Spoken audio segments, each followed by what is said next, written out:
Yesus Kristus datang agar kita dapat dibersihkan dan disucikan dari dosa. Itulah Natal. Natal itu adalah Yesus Kristus dikirimkan ke dunia. Untuk apa? Untuk membersihkan kita dari dosa. Kita ini seperti kotoran-kotoran yang najis. Tapi Tuhan Allah kirim seorang tenaga cleaning service dari surga. Yang namanya Yesus Kristus bukan bersihkan kekotoran jasmani. Tapi kekotoran rohani. Yesus Kristus inilah. Sekarang coba pikir ya. Kita semua orang berdosa kan? Maka untuk membersihkan kita diperlukan orang yang tidak berdosa. Karena kalau orangnya berdosa, kita dua sama-sama berdosa. Bagaimana kau bersihkan saya? Bersihkan dirimu sendiri saya tidak bisa. Kau bersihkan saya. Rasul berdosa, kotor juga. Nabi kotor juga. Bagaimana Nabi dan Rasul membersihkan kita? Supaya membersihkan kita, harus yang membersihkan kita itu tidak boleh ada kotor sama sekali. Ya, masalahnya semua orang yang lahir dari perempuan kotor. Tidak bersih. Yang bersih itu cuma satu, Tuhan Allah. Tapi karena Tuhan Allah di surga, bagaimana dia bisa membersihkan kita di bumi?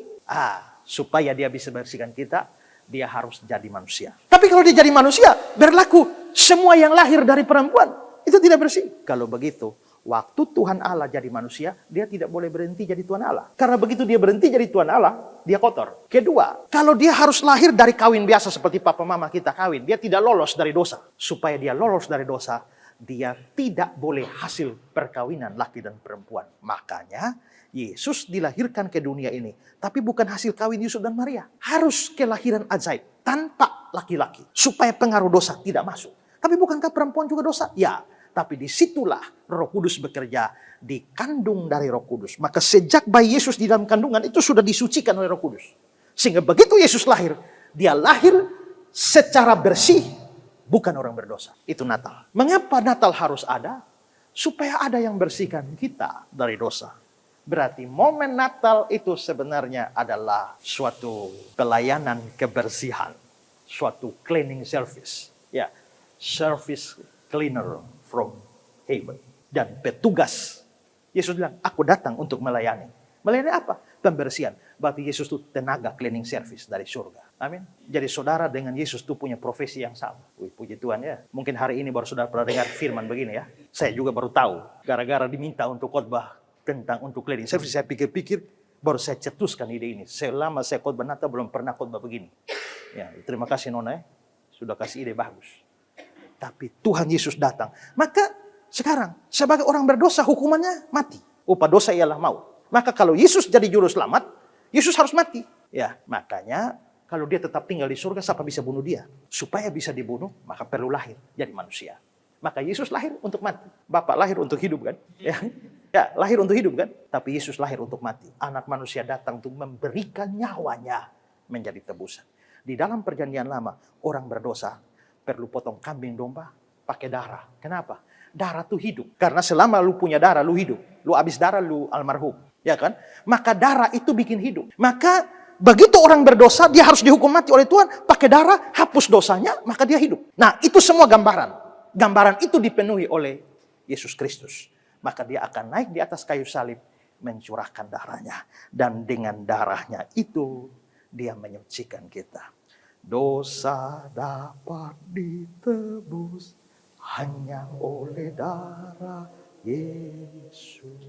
Hanya oleh darah Yesus. Ibrani 13 ayat 12. Itu jugalah sebabnya Yesus menderita di luar pintu gerbang. Untuk menguduskan umatnya.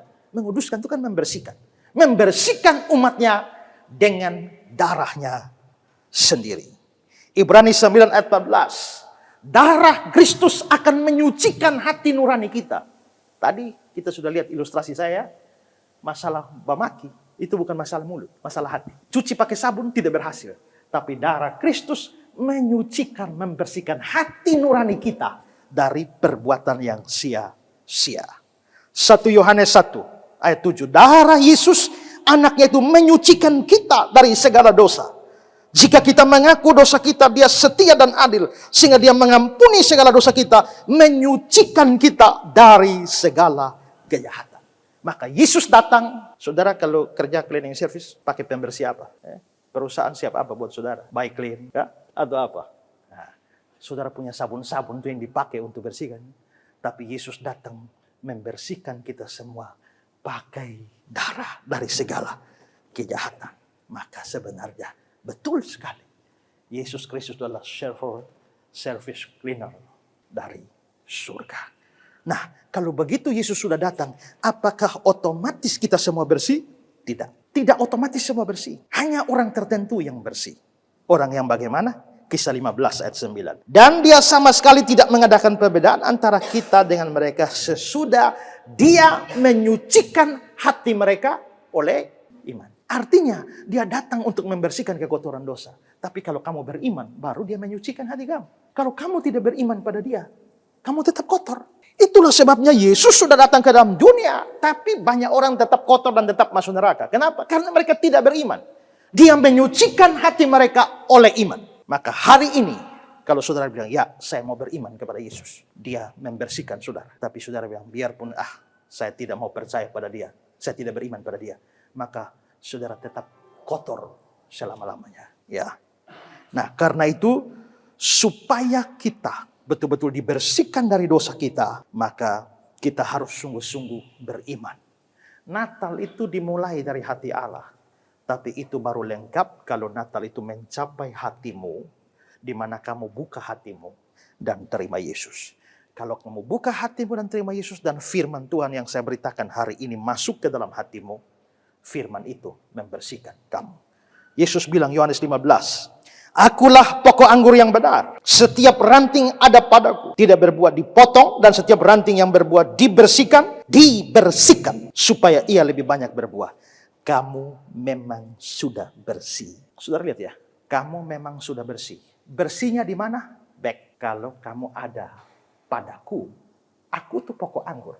Kalau kamu ada padaku, kamu bersih. Di luar Kristus, semua orang kotor. Di luar Kristus, semua orang najis. Di luar Kristus, semua orang menjijikan. Jadi agama apa saja, rajin berdoa tiap hari, berteriak Allah mau 10 kali juga. Sepanjang mereka tidak percaya Kristus, mereka tidak lebih dari darah menstruasi perempuan dan kain pembalut menstruasi. Tapi kalau kita percaya, bahkan Tuhan bilang, ya, sekalipun dosamu merah seperti kermisi, akan putih seperti salju.